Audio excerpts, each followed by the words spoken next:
All right. Welcome, everybody. If you're new here, my name is Alessandra, and today our special guest is carnivore coach Katrin from Primal Bliss Nutrition on Instagram. So, Katrin, tell us everything about your story, your background. How did you get to a carnivore diet and to becoming a carnivore coach? Okay. So it's a long story. It goes back to childhood and having a mother that really struggled with her health and seeing her sick and depressed and just not happy. So I knew that I wanted to go down the road of health and nutrition. My undergraduate degree is in movement science, and then I went on to get a master's degree in rehabilitation counseling. And then after having kids, I started struggling with autoimmune conditions flaring up. And Mm, so I particularly struggled with my thyroid and having been diagnosed with Hashimoto's. My primary doctor for the thyroid told me that it's not treatable, that it's not that it's just something that you have to medicate, but it's not fixable at the, you know what I mean? Like at the root yeah. cause, it's not fixable. And I would have to be on thyroid medication. And I went to see this local talk that a chiropractor put on. And he was saying just by cutting out some food allergens that can irritate your gut and create leaky gut, you can help with your thyroid. And I was intrigued by it. So I tried it, cutting out gluten, dairy, and soy. And I did notice a huge difference. And it was around that time, it was about 10 to 12 years ago, that paleo started to peak. And there was a whole paleo movement and paleo community. So I started a paleo blog and I started to cut out other things, grains and processed foods, and really tried to stick to meat, fruit, and veggies, nuts, seeds, berries, all of that. And I did make some huge health improvements. I had a nodule on my thyroid shrink down, and I was feeling a lot better. But there were still a lot of other health issues that I was struggling with that were like difficult to pinpoint, but autoimmune related. And so it was also at that time that I went to school to become a nutritional therapy practitioner through NTA. And they have a Weston Price philosophy on nutrition. I don't know if you're familiar with that, Yeah. I but saw tradition. I read the book, yeah. Yeah, so they're very traditional. If you do have grains, they're soaked, and nuts and seeds, they're soaked, sprouted, fermented, properly prepared. They're really big on high fat, high saturated fat. So very similar to carnivore with a little bit more in terms of just having the foods that we don't necessarily have, but having them be properly prepared so you can digest them. So I did that and I became a nutritional therapist and opened up a private practice and then started working for a lot of holistic health websites in terms of like writing content for them and editing and newsletters and blogs, and kind of slowly moved away from seeing clients and more into working with people in the community. And then more recently, this year, I started to study to become a carnivore coach. And I, somewhere in that transition in the past few years, I narrowed my diet down enough where I was mostly meat based. So I wanted to be able to really help people who struggle with autoimmune conditions and want to do deeper healing and want to go more of a carnivore approach. So it's nice to have the foundation of nutritional therapy and then the more honed in carnivore approach to work with clients. Yeah, wow, That's that's kind of awesome. that's kind of everything in a Yeah. nutshell. Yeah. No, that's good. Okay, so I'm interested about your thyroid condition because I feel like more and more people start having thyroid problems right now, especially women. Mhm. And Mhm. so what do you think is the primary cause of that in terms of diet and nutrition? Because I know it can also be a genetic problem. It can be. And also, I've been learning a lot about childhood trauma and thyroid conditions. So there's a lot of different components that go into it. I mean, I'm saying childhood trauma and autoimmunity in general. So a lot of us have these genes, but it depends on whether they're switched on or off or not. And diet and lifestyle and environmental factors can all play a big influence on whether or not those genes are switched on, and you end up with the autoimmune condition that you're susceptible to. And I feel like with the thyroid, there's a lot of foods that I can't have and it immediately starts aching. So now I know because my thyroid actually aches. Like I feel it when I have Mm. certain foods. And I found for me, the goitrogenic vegetables like kale and broccoli. I don't know if I'm saying that word correctly, but I don't know. they lead to what's called a goitrogen, which is Yeah. the nodules that you get on your thyroid. So I try to avoid those, and also anything that can contribute to leaky gut, anything that can contribute to large, difficult to digest proteins. So I just started adding in some dairy and I'm doing okay with it. I like to do like the Parmesan Reggiano and the harder cheeses that are a little bit, I guess you would say, fermented and easier to digest. Yeah. But there's a lot with the thyroid. There sometimes you have to really go pretty strict carnivore for a period of time to give it a chance to heal and then slowly add things back in. But I have been off thyroid medications for several years and was able to kind of keep it in remission.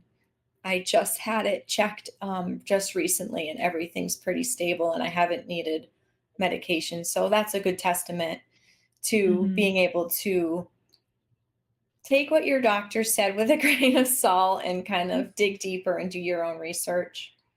Great. Do you think is more of like the elimination part of the carnivore diet, so not eating all of these plant foods that might trigger your thyroid condition, or is also like the carnivore diet being like so nutrient dense, and like is there any particular nutrients that helps with this thyroid condition? Definitely all the minerals that are found in especially red meat, like the selenium and zinc and iron, and all those nutrients definitely play a part. But if you're the other component is if you're eating those nutrients, but you're also having the grains and the other stuff, the grains can block the nutrients from actually being absorbed. So they impact nutrient absorption. So Yeah. people think, well, if all I need is to get these nutrients, I can have this and this. And that moderation is a big word in our culture.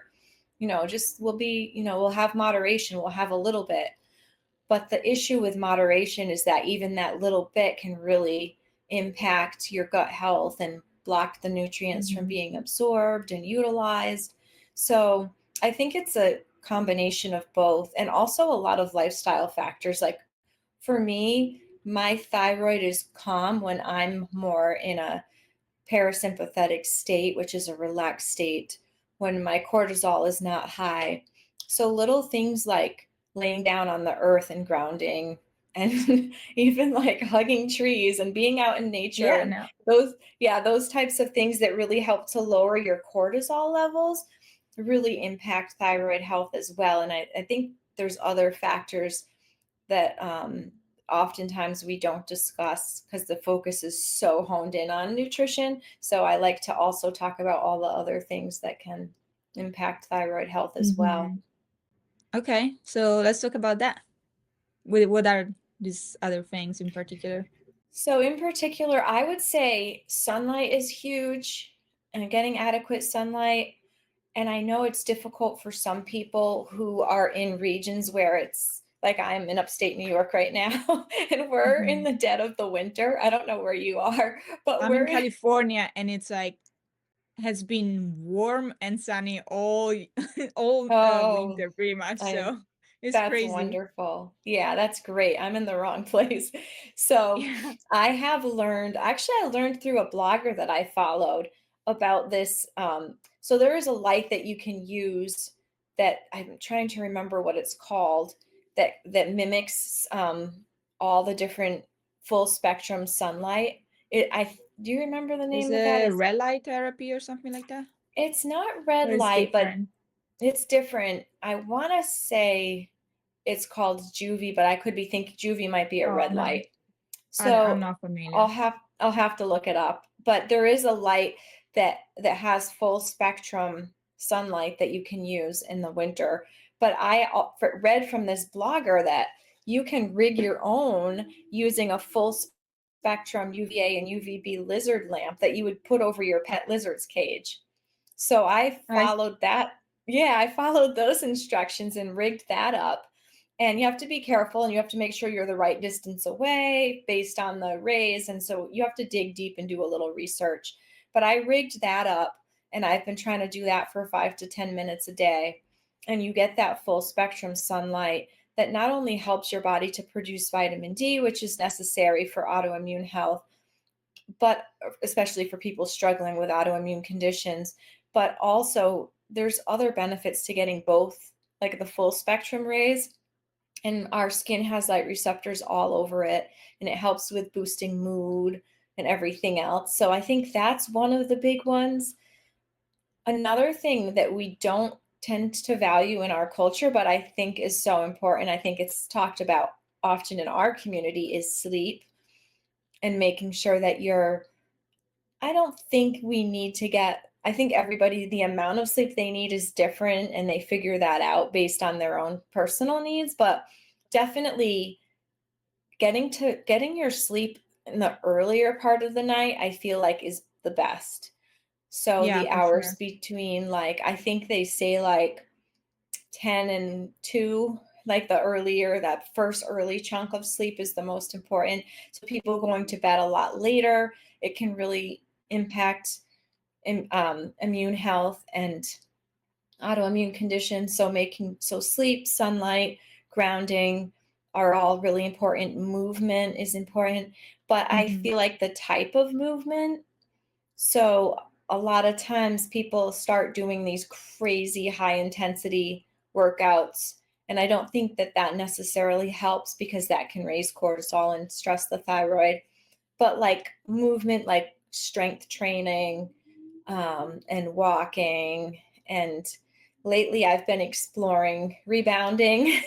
I don't know if you've heard of that, where Yeah, you yeah, kind I of, did. yeah, so rebounding and, you know, any type of movement, and it doesn't have to be like so stressful where you have to get to the gym and you have to do an hour of cardio or anything like that, but just movement. Like throughout the day I'll get up and do like 10 air squats, or I'll sit in a low squat to try Hmm. to make sure that my body's getting staying active throughout the day. And then walking, it helps to have a dog. Oh yeah. I wish I had one. Yeah, that's I'm really begging helpful every because day. she forces me to get my walks in. I mean, Hmm. if I don't feel like walking, if it's like the other day it was -7 degrees out Oh my and God. blustery wind and snowing, and we're out there trekking through because she needs to get her walk. So Yeah. that's the good thing. Well, it's great that you're still like going out and walking and try to get as much sunlight as possible, even in the winter. I feel like Yeah, people should just try to do that as much as as possible. much as possible. I Yeah. agree. So for thyroid health and autoimmune diseases, you were saying, so the diet has a big impact on it, but it's also lifestyle. So getting enough sun so you can produce enough vitamin D and grounding, getting enough movement, but not in like very stressful forms, more like resistant training and walking. That's all good. All right. Mhm. So because some people think the diet, I think it's like 80-90% of it, Mhm. but then the Mhm. lifestyle and the environment where you live in, it's also very important. So manage stress and all of those kind of Mhm. stuff. So That, and the other something, thing I forgot to talk about too is what you put on your body too. oh yeah. And yeah, so like anything that's toxic that you're using on your body can be absorbed through the skin and can also impact the thyroid health Hmm. as well. Hmm. That's another environmental factor that we could kind of have some control over as well. Hmm. Are you pro sunscreen, or what do you think about that? No, I'm not pro sunscreen. I'm pro get as much sun as you can and slowly build up your tolerance to it. And then if you are out for a full day and you feel like you're going to burn, just to kind of cover up or go under shelter or Yeah. wear a hat. But no, because a lot of the sunscreens, most of the sunscreens have so many different toxic chemicals in them. And I feel like we've had such a rise in skin cancers since marketing more, using more sunscreens. And if you think Mm-hmm. about it, you're putting these, if you can't even pronounce these words that you're putting on your skin, and then you're laying in the sun, and that's baking into your skin and entering your bloodstream and getting in your body. And those toxins can really impact the thyroid as well. It's like an attack. So I Mm-hmm. feel like anything that you can do to lessen the toxic load, like the types of lotions you put on your skin, stick with, you know, tallow, castor oil, like natural based, will make a Yeah. huge difference as well. Yeah. I have one that it's I think beef tallow and zinc oxide only. Oh yeah. So I just use that one like in case I need it because I'm like You somewhere know where you're the gonna be. UV it's different from here or it's like my first Hmm. time tanning or whatever. Yeah. Yeah, So there are that's some smart. mineral based options, but I agree with you. It's better to just build up a callus and Hmm. if you have a also if you eat a lot of processed food and seed oils, it's easier to get burned I and yeah, agree. Yeah, yeah, go. so the seed oils go into your cells, into the cell membrane, and kind of muck up the cell membrane and make it so that your cells and your mitochondria aren't working as properly, and that can mess up with your DNA and increase inflammation. And when you're inflamed, your skin is also part of the organs that get inflamed. So then you're putting that inflamed skin in the sun environment. It's going to burn a lot faster. Hmm. So that's a huge factor as Hmm. well, for sure. So talking about vitamin D and the sun, it's like it's almost like people right now are afraid of the sun. You know, Hmm. they're always trying to cover up, always trying to put sunscreen on, and we have an epidemic of low vitamin D right now. It's like most people have low vitamin D. And I Hmm. wanted to connect this argument with do you know what is the precursor? What makes up vitamin D in the cells of your skin? No, that's a good question. Well, I do know that I've read recently that it's actually not a vitamin, but it's a hormone. The vitamin D is a hormone, and it is Yes. Yeah, and it is necessary for for so many aspects of life, in terms of making healthy hormones, in terms of your immune health, all of that. And I think that even being able to process and make healthy cholesterol, vitamin D, there's so many different functions. And I do think that I believe cholesterol is one of the Yes. precursors. Yeah. Yes. Yes. Pretty much the building block of vitamin D is cholesterol. That's where Yeah. I wanted to get, Oh, talking yeah. about cholesterol. Yeah. Because So people don't that's a realize huge. how essential cholesterol is for so many functions in your body, because it makes up your steroid hormones, it makes up your vitamin D, your bile, the membranes of the cell, so many essential functions. So why are people still so afraid of cholesterol? I think just based on the cholesterol myths that were drilled into our brains for so many years, we were told we have to have low cholesterol, and cholesterol is the cause of heart disease, and cholesterol was demonized. And so people think of cholesterol as this harmful thing that we need to constantly lower. And in fact, they've lowered the level of cholesterol that's considered safe. And more people are being put on statins, but heart disease is rising tremendously. So something's off somewhere in that process. And I feel like it definitely needs to be addressed for sure. It's a big thing because, like you said, high cholesterol is actually associated with longevity. I like to say my grandmother just passed away at 101 and a half, almost 102, with very high cholesterol. And towards the end, when she got a little bit older, she more elderly, she stopped taking her cholesterol medication, and her coronary artery score was always zero, but they still put her on cholesterol lowering medications. Oh, wow, And it's insane. this is one of my struggles because my cholesterol is high. my coronary artery scan was 0 2 years ago, and he wants to retest next year and is giving me such a hard time, my doctor, Yeah, because they can't believe it. he can't, and he wants me on a statin so badly. But yet my hip to waist ratio is healthy, and my inflammation markers are very low, and my coronary artery scan score is 0. Yet he's not looking at any of that. He's just seeing that my cholesterol is high, that my LDL is high, and wants to put me on a statin. So that's a struggle with me and my doctor that I've been going through as well. So what is the problem with these markers? Why are they not a good indicator of cardiovascular disease? Because you say your arteries are clean, but you have high Mm-hmm. cholesterol. So there's obviously a problem with the blood test itself because it's not, we're not looking at the right thing. Mm-hmm.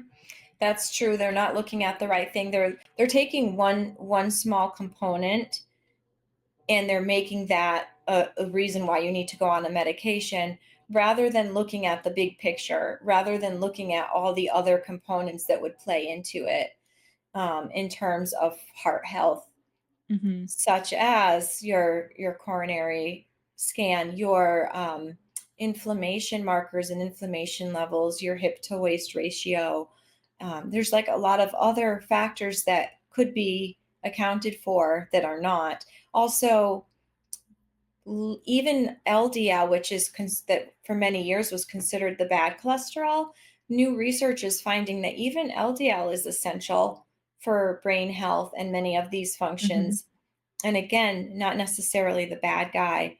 For people who don't understand the role of cholesterol, it's people think it's the bad guy, but I like to say it's like blaming the firefighter for the fire. Because when you're inflamed and having and eating like a high grain, high processed food diet, it's kind of like taking a bristly brush on the inside of your arteries. So it creates little lesions in your arteries. This inflammation creates lesions. And the cholesterol goes there as the firefighter, as the helper in your body to try to patch up these lesions and help the body heal. The problem is because we're so inflamed and we have so like a lot of these lesions that it builds up in there and ends up clogging the arteries.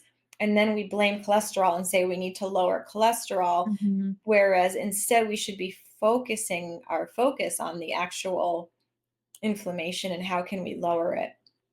Mm-hmm. So what is this common myth that now they're calling LDL the bad cholesterol and HDL the good cholesterol, but like HDL and LDL, they're not even cholesterol. That's what No. like most people don't understand. They're lipoprotein that transport the cholesterol to the tissue that it needs, and then Mhm. HDL goes to the tissue, takes the cholesterol that it's extra, and goes back to the liver where it can be recycled. So, can you explain a little bit about that?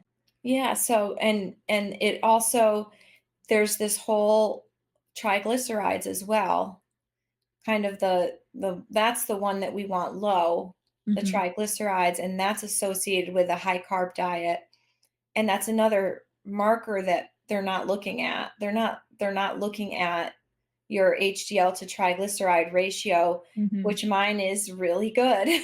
So again, another factor, is that they're not taking into account the full picture, the Mm-hmm. HDL to triglyceride Yeah. ratio. Yeah, my mom, she just went and got a blood test and they measured her, cholesterol panels. Mhm. And they saw that she had like around 300 of cholesterol. And then she had high HDL and low triglycerides.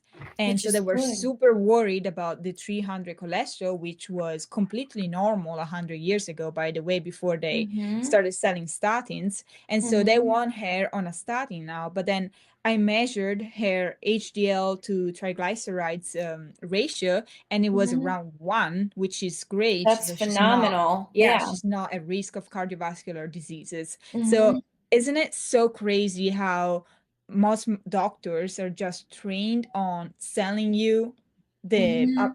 a pill or like a medicine, and they don't even Mhm. ask you about your lifestyle, your diet, or they don't even Mhm. look at the right indicators. They don't. I just don't understand. Like, you're I supposed to be know. training that because you're supposed to help people and not just put them on medication for the rest of their life. And we know Mhm. that even if you take statins for years and years and years, it might help you live like 1 or 5 days longer, which is Mhm. insane because all of But the not only side that, but effects. aren't I was gonna say the side effects of statins, a lot of so people like my mom who are older, she's in her 80s, they don't question the medical Yeah. authorities at all. They'll do whatever they're told. My mom was told to go on a statin, even though her coronary artery score is 0, but she does whatever the doctor, like she'll do whatever the doctor tells her she has to do. Like the doctor said, I have to take this, I'm going to take this. And in the meantime, it contributes to, I believe, low muscle tone. It Hmm. contributes to brain health, decreased brain function and brain health and early dementia. I mean, there's a lot of scary side effects to taking one when there's a lot of other factors that aren't being looked at. So that's the part that's frustrating as well. No. Yeah, it's crazy to take a medication that is supposed to lower your cholesterol. But if you think about it, cholesterol is so essential for your body that you produce 75 to 80% of cholesterol internally without what you're eating, without dietary supplementation. And if Mhm. I'm not wrong, I think the cholesterol in your brain is different, is divided from the one in your bloodstream because it's so essential for your brain that your brain cells make up their own cholesterol just to make sure that you have enough cholesterol at any given time to be able to support all the important function and for your brain to survive because your brain it's like 60% cholesterol, I think. So isn't Mhm. that so crazy that your body is so stupid to make his own cholesterol because it's gonna kill your cholesterol? It's bad. It's If crazy. anything, Yeah. yeah, if anything, we should understand that as like it's so essential for your Mhm. life. And so Mhm. why would you lower it with a medication? I Of know. I course, you're agree. gonna have brain dysfunction like dementia, Alzheimer, if you lower your cholesterol in your brain because it's essential for your It's brain health. essential for your brain. Exactly. It's It's insane. essential. Yeah, it is. And again, like you mentioned earlier, they keep lowering what's considered the baseline of what your cholesterol should be. Like you said, 100 years Hmm. ago, was it 300 or 400? It was much higher. And now Hmm. it's suddenly 200, which is insanely low to me. Yeah, it's insane. I So, just made a video about cholesterol at the time in 1977 when they started making all of these dietary guidelines. And so they spent $700 million on supposedly this like the biggest nutritional study was the women's health initiative. initiative, yes. Yeah. And so it was 8 years. They followed 50,000 women and divided them into two groups. One that was following like a low fat, low saturated fat diet. They, lowered their calories, whatever. And so they were supposed to be a less risk of cardiovascular disease and death, and they didn't find any significant difference in between the two groups. And actually, so this study was supposed to finally support these dietary guidelines to support this idea that you should lower your saturated fat and cholesterol from your diet. And they actually found the only statistical significant result was an increase of 26% of Wow. coronary disease in women that already had an episode. So the women that needed the most help with cardiovascular disease had a 26% increase. Isn't that That's crazy? And crazy. of Yeah. course, they hid all of those informations. They hit it. Yeah, because there's no money to be made. Yeah. There's no And money to yeah, be who made wants to without, admit yeah, that you've been that wrong for 50 years? Like, just pushing wrong advice. And it's yeah, they crazy to can't. me that even now, with everything that we know and all the recent studies, these doctors are still pushing statins like crazy. Well, that's what they learn in medical school. They don't learn nutrition. No, They learn all the different medication and, I think how that to they push get, them. I heard, was it like 20 hours or less of nutrition training? And then you also wonder what the nutrition training is based on. Is Mhm. it nutrition based on, because they're saying that RFK is really pushing for medical schools to have to offer Yeah. nutrition, but then you wonder, well, if they do, what's it going to be? What is their what Hmm. is it going to say? Avoid red meat and eat soy? So that, makes Well, me hopefully nervous. not I with him in know. charge. Hopefully not, but Hopefully we'll see. we'll see. Yeah, We'll so see. it's just, you know, there's I think such a connection between what they're being taught in medical school and the pharmaceutical companies and the agriculture, big Hmm. agriculture. There's so much tied together there that we don't see, like a lot of people don't see or understand Hmm. all the lobbying and funding that goes into keeping us unhealthy and keeping us on medications and bringing in and making these companies richer. Yeah, they wouldn't make nearly as much money by healing you through diet than selling you a Mhm. medication for the rest of your life. And then Mhm. the medication will have 10 side effects, which you will need more medication for those side Mhm. effects. And then it's just going to be an accumulation of side effects and more medication and more side effects. And just, I you're just agree. going to be, Constantly putting by the out time, yeah, by fires. the time that you're older, you're just going to have 20 different medications. Well, that's another reason why I really wanted to dig deeper and get to the root cause when I originally started to struggle with my thyroid health, because I was thinking, well, if I get put on a medication for this, again, what are the side effects of that medication? And Hmm. how is that going to impact other areas of my health? And it's like you start with one and then you end up being required another and then another.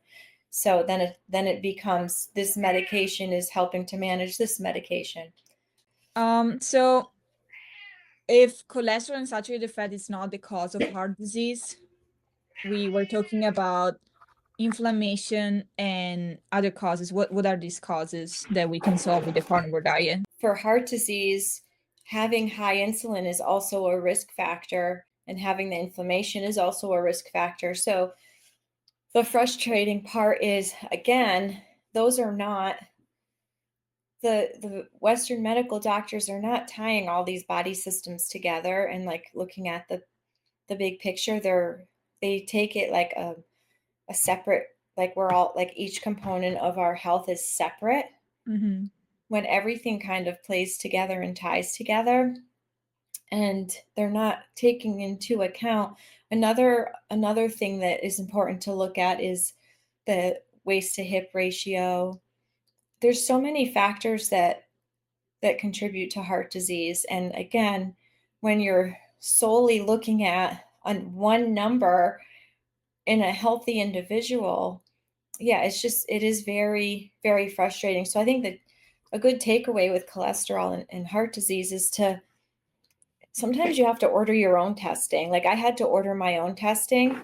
I had my, I think it's called CRP or inflammation markers tested. Mm-hmm. You have to kind of dig a little deeper yourself. I had a full breakdown of my high density, my HDL, my LDL, but also like my different types of LDLs and Yeah.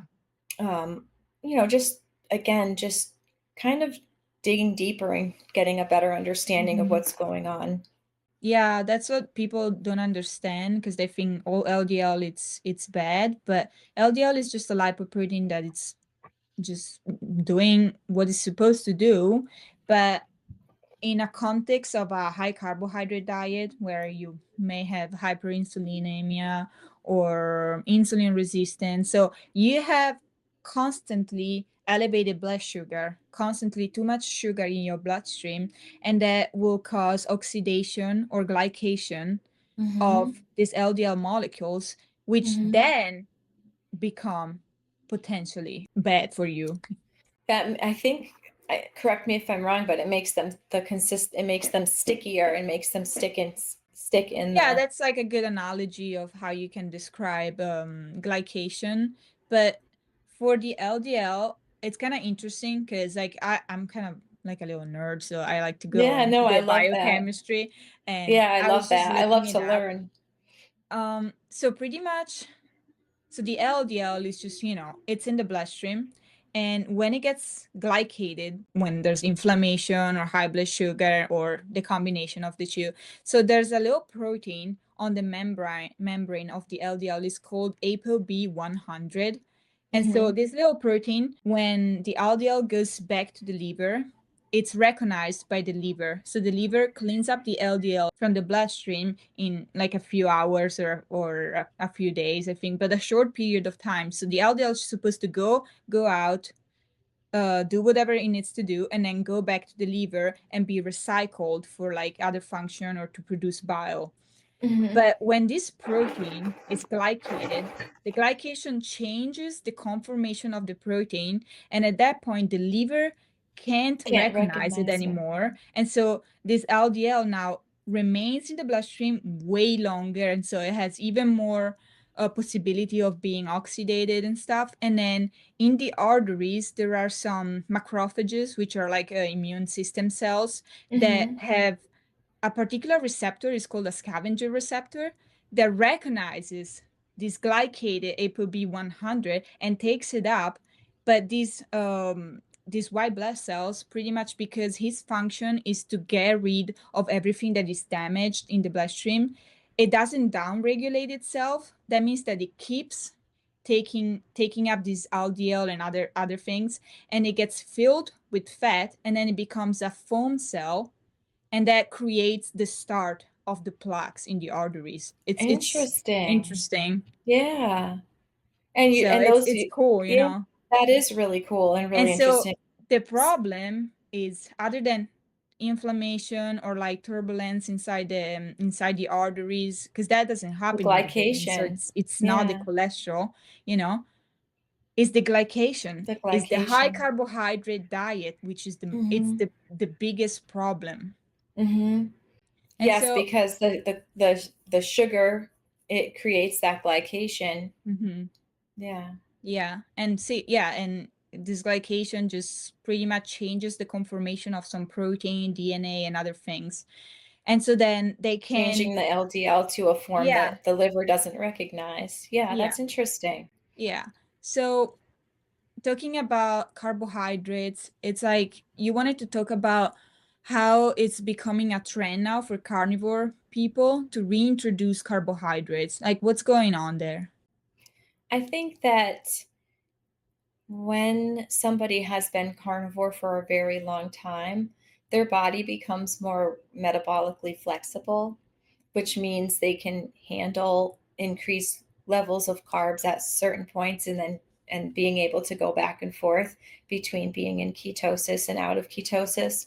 Whereas somebody who hasn't built up that metabolic flexibility has carbs after being in ketosis for even a short period of time and their body hasn't adjusted, then all the same processes are going to continue to happen. They're going to struggle with high insulin and inflammation and everything that comes along with the high carb diet.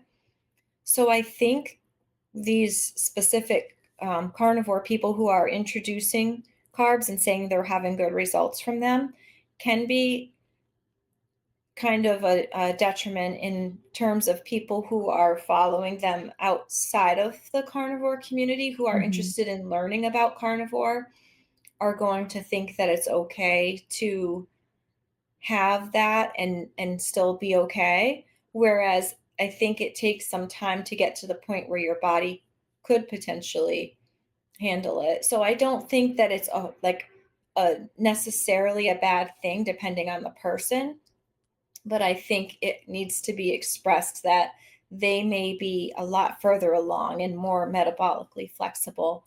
What are your Definitely. what are your thoughts on that? Do you Yeah, no, agree? I agree with you. And I also think that like most of these people might be men that exercise and strength train, go to the gym and stuff like that. And it's different for women because they Mhm. can dispose way more glucose than we can. I think Mhm. carbohydrate have way more of an impact on women bodies just because we have less muscle, so we can dispose less glucose during the day.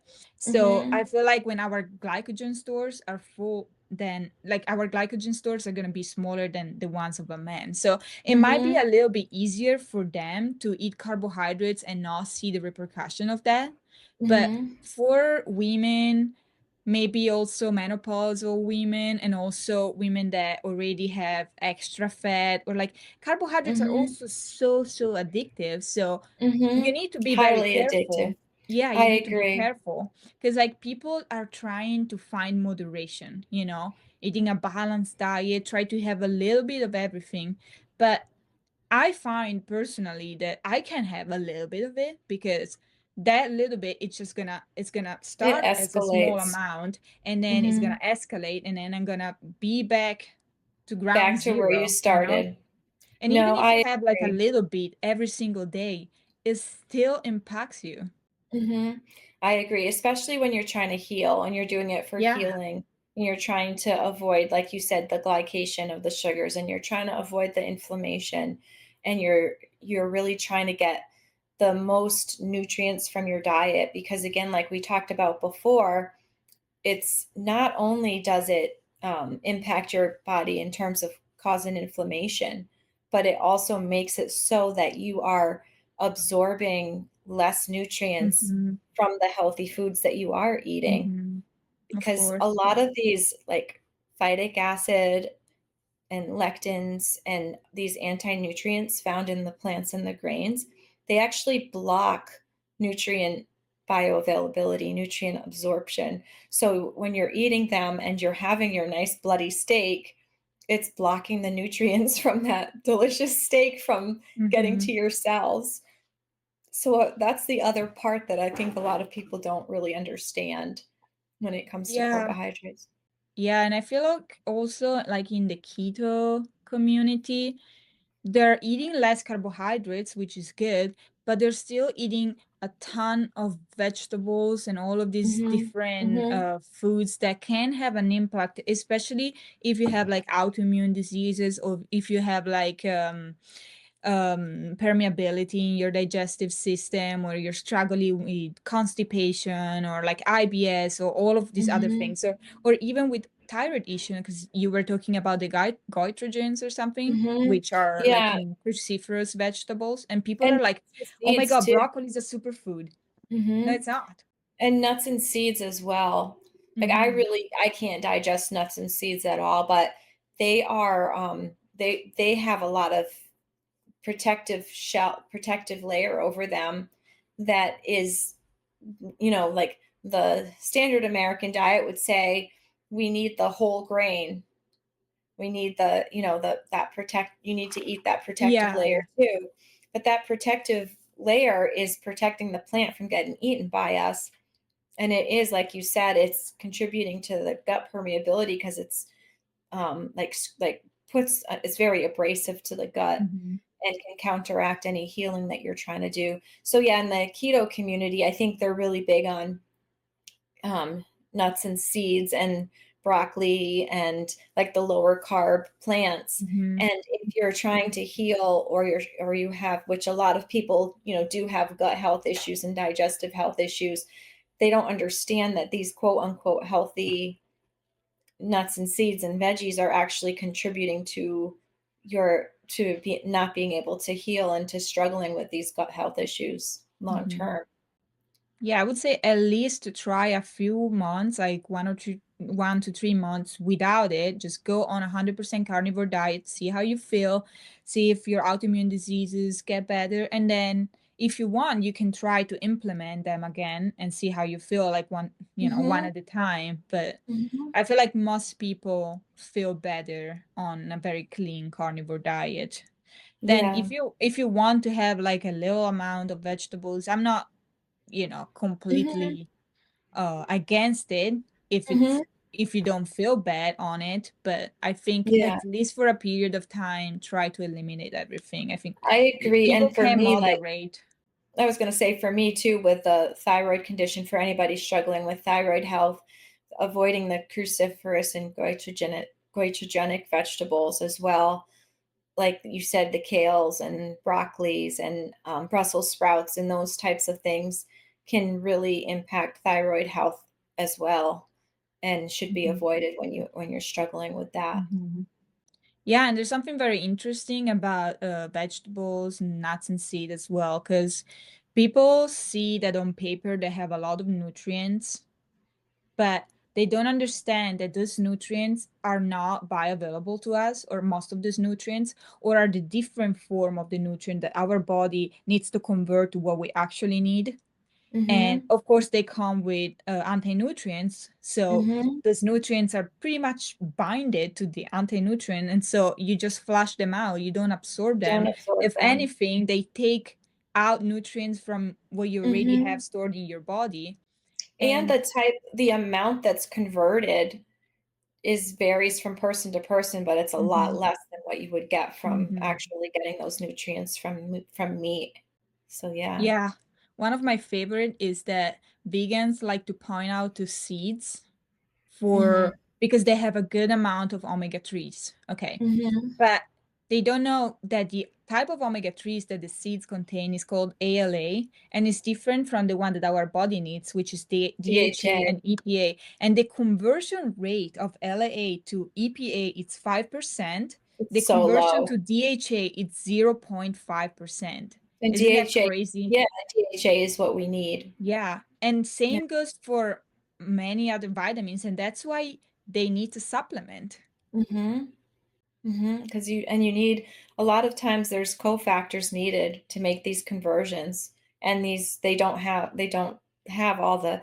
Whereas if you look at beef, it has all the different nutrients together, all the different Mhm. minerals, all the different vitamins that help to support each other, minus the anti-nutrients. So you don't Mhm. have that, like you said, that binding, and you actually can absorb so much more of the nutrients that you're getting, which Mhm. is why when people switch to a carnivore diet, or they're eating a lot of red meat, they notice that they're just feeling so much better because their cells Yeah. were just craving those actual nutrients that they weren't getting.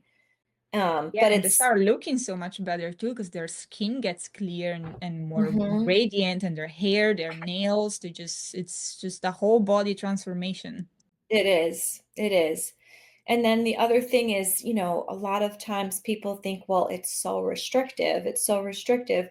But it's only restrictive in that our modern diet, we have so many choices and options that our ancestors didn't have. So if you think about it, you're not having that decision fatigue. It's not restrictive. You don't have to think about it. Like for me, anyway, I feel like less stressed about Yeah. what I'm going to eat because I know that what I'm going to eat is going to nourish my body and make me feel good. And I've learned to not have that emotional attachment to eating and to carbs and and all of that, so that it's just, this is what I eat, this is how it makes me feel good, and it's not, and I think it does taste amazing. I think it Mhm. does taste delicious. Like I love the all the options on carnivore. Yeah. Yeah, me too. So It's it's like it's so easy. Like you spend way less time in the kitchen. You already know what you're gonna eat, and you don't even eat as much as often. And so mhm, like I noticed that in the past I would try to have like a different menu for every day, try to make different recipes and different vegetables and cutting vegetables and cooking this and mhm. that. It would take so much time and stress, and I'm like, all right, I'm gonna eat once or twice a day and just gonna eat my eggs and beef. Like that's so That's easy. pretty much mine. Yeah, I'll have like 4 to 5 eggs in the morning, and then I'll have my beef later in the day, and it's like so it feels so less restricting because Hmm. it feels like it's just easy. It's Hmm. easy, and you don't have that decision fatigue. Well, I don't know how this is going to make me feel. You know what I mean? And if you, like you said, if you want to reintroduce things, and that way you can give your body time to heal and then see how it reacts to it. Like for me, I can have berries and I do okay with berries, and they're lower glycemic. And so that's like a sweet treat to me, is having some blackberries or having some Hmm. blueberries. So I think that it took me a while to get to the point where I could do that. It wasn't just like, Hmm. so I think that that's another thing to consider is, like you said, give it a few months and see, or even just give it a month. So yeah, so what does your daily diet, your diet in general looks like? And do you fast? Do you think is a good tool for people? I am I've never gotten into fasting myself. I've been more into when I'm hungry, I eat, and when I'm not hungry, I That's don't great. eat.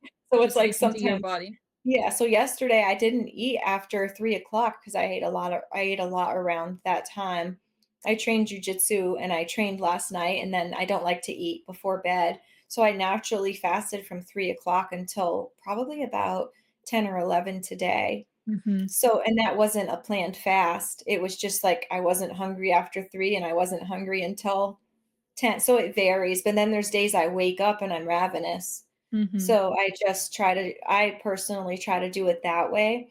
And I Mhm. know with men and women are very different when it comes to fasting and our hormone health, and we need a lot of the nutrients from our food. So I'm super careful about it. What are your thoughts on it, on No, fasting? that's great. I think that you should not push yourself and you should just listen to your body and eat when Mhm. you're hungry. Eat like as much as you want until you're full and then wait until you're hungry again. And Mhm. most people on the carnivore diet are gonna notice that they don't eat every 2 hours anymore because the food is so satiating that they can go a whole day without eating and they And just they're don't even fine. think about it. So it's more like Yeah. yeah, you just it's a nutrient dense that you automatically fast a little bit. Let's say it's not like a three. Mhm. I'm not talking about a 3 day fast or whatever. You can Right. do that for health Mhm. purposes if you want, not every Mhm. week. But yeah, I feel like most people just automatically start intermittent fasting a little bit Eating less more. But often. yeah, Yeah. they just listen to their body. Yeah. And it doesn't mean that you're eating less. You're Yeah. still getting the same amount of nutrients and the same nutrient density and the calories and everything. It's not a starvation by any means. Mhm. It's more like I'm just not hungry right now, but when I am hungry, I'll probably eat a big meal. You'll Yeah, yeah. prob- so it's No, just, yeah. no, I think fasting it's great. It's a great tool, but as long as when you eat enough, as Hmm. much as your body needs, especially, protein and fat. I So, agree. yeah. I agree. So, we're running short on time, so Oh, yeah. why don't you tell us a little bit where people can find you? Okay. So like you said, my Instagram is Primal Bliss Nutrition, and then I have a website, primalblissnutrition.com. You can always email me at primalblissnutrition@gmail.com. Okay. Mhm. Awesome. So Awesome. And those are, you yeah. offer like coaching sessions I or do. I do nutritional therapy. So I work with Mhm. people who are struggling with hormone health, thyroid health, autoimmune conditions, that type of thing. Also, people who want to regulate their blood sugar, people with digestive health disorders and skin conditions, and all of that, I work with clients on. And then also for people who do want to do some more like hardcore deep healing, having that carnivore coaching is really helping because I can help people who really want to go strict carnivore have that Mhm. support along the way as to how to go about it, because it can be difficult to do without that extra support, especially at Mhm. the beginning when your body needs to adjust. So I can help with also being able to digest better, because we do have to, our microbiome does have to adjust to the changes of an all meat diet and all of that. So I can help with that process.